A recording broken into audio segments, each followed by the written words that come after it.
It's the 2nd of June here in sunny Manchester, and after yesterday's sort of epic 302 player PTQ, today seems a little bit of an anticlimax with only exactly 128 players, which meant 7 rounds of Swiss.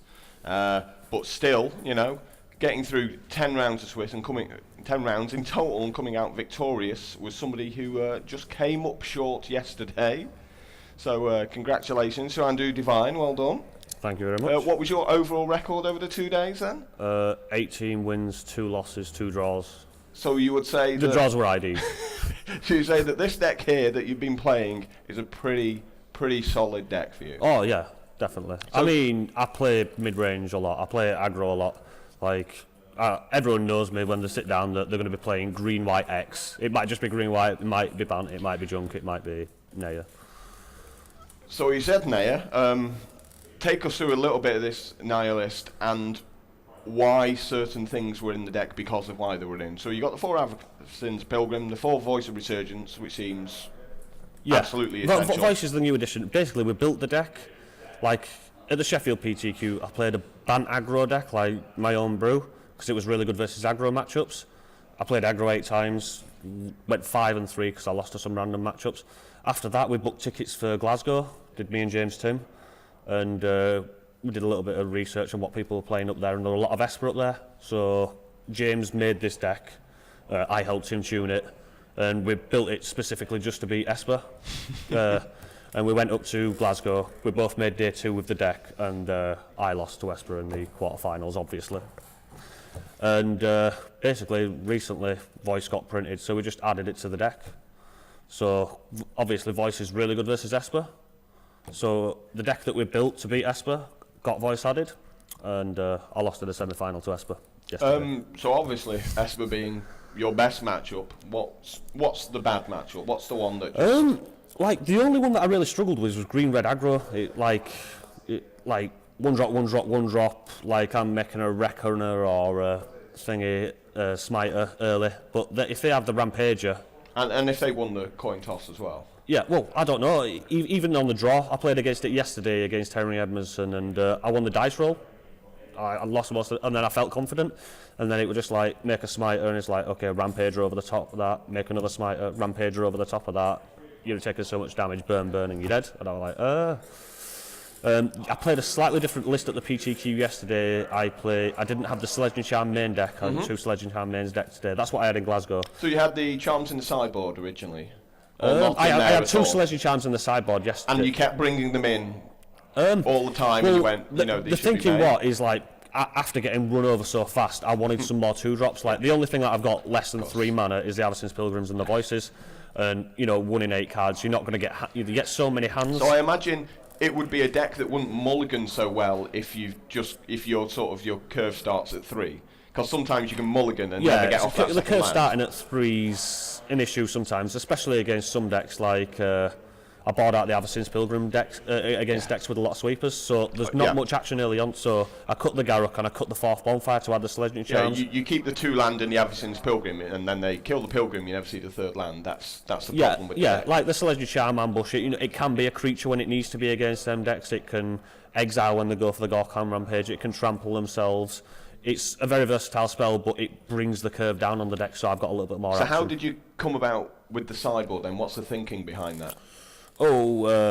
Basically, unflinching courage, 3 of them. It's been really good against aggro. You get it on a Reckoner or you get it on a Smiter. It's really hard to race. You don't mind that they're attacking you because you're generally attacking them for more and just gaining the life. The 3rd Celestial Charm, you bring it in against Jund and things like that because they've got the big creatures, Olivia is a main problem. So sometimes if they're smart, they keep her on, as a 4/4, with just 1 ping and try and steal a creature. But as soon as it goes that little bit bigger, you got the Sledging Charm.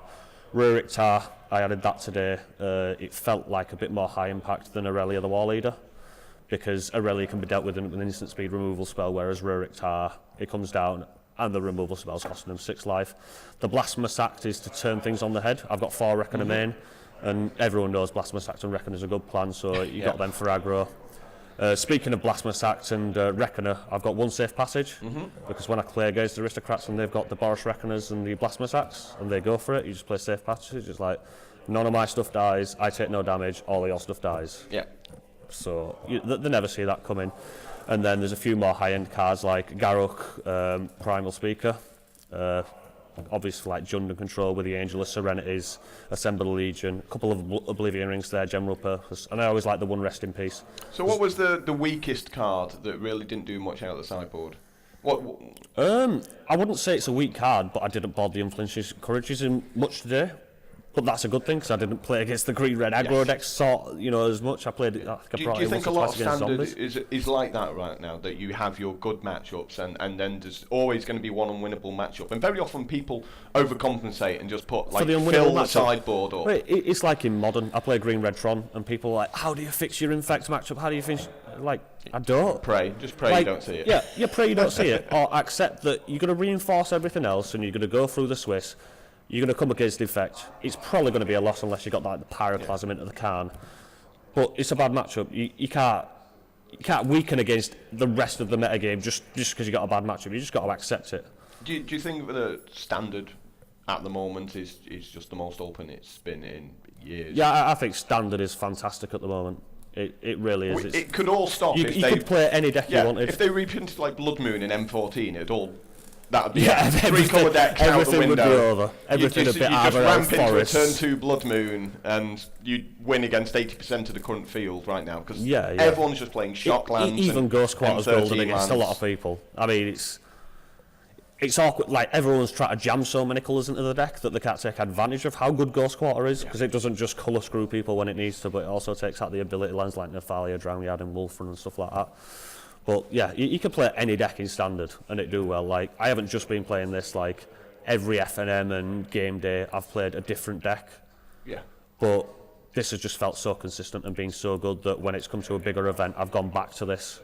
Even when I've won like game days with like just straight green-white populate or just random brews, just to try things out. Because if you don't constantly try things out, you don't learn anything new. Yeah. If you just stick with the same thing, you just learn that matchups. And if the matchups start to get a bit weird, you don't notice it unless you're playing the different decks. Yeah, I mean, very often for people who are playing decks, it's much better to play other decks against that deck because you get to see how all the other decks, what they can do, what are their options against you. Yeah, I find it really useful when you have a gauntlet for testing groups and you don't just play your deck against everyone. You know, you try, can I use this deck? You know, you learn the ins and outs of your opponent's decks. So, obviously, this was a World Magic Cup qualifier as opposed to a PTQ, and the World Magic Cup indeed is in 2 months' time. So, you've got a lot to work on there because first of all, you've got a couple of teammates that you've got to actually. Who are my teammates? Is it Edward and Carrie? So so I'm the final member. All right, representing the So North. Carrie Oliver, very solid player. Eduardo, obviously a fantastic player as well. Yeah, he's great as Eduardo. So the I team, don't know Roy, but as such, but I know the name. I know So the he's team- respectable. team is solid, but unfortunately you're going to Amsterdam. Yeah, yeah. It's only like my favourite city. And English players typically don't do very well in Amsterdam tournaments due to the fact that they turn up the night before and end up partying hard. Well, so I've got to get a lot of, like... The Scottish team will be... I mean, they're not going to do anything this year in Amsterdam. We can rule them out completely. The Welsh are a bit stiff. They'll probably test solid all the night before, so they'll probably do pretty well. They don't like partying, the Welsh. I've got a busy period coming up. I'm going on a holiday with my wife and my daughters, and then I've got my anniversary and birthdays, and my wife giving birth just before. Which is also a birthday. Yeah. So literally. This is going to be awkward to fit the test. I'm sure, like she'll give me the go ahead. But this is why we have Magic Online. Ooh, I've never played that. I paid for the account, and the account didn't work. They didn't send me the register, and I sent them email and after email, and then so if anyone at Wizards is listening, help this man. Email do after some email testing. after email. I've already paid for the account. Give me the account. Nah, but I don't have the money to pump it. I play in Leeds.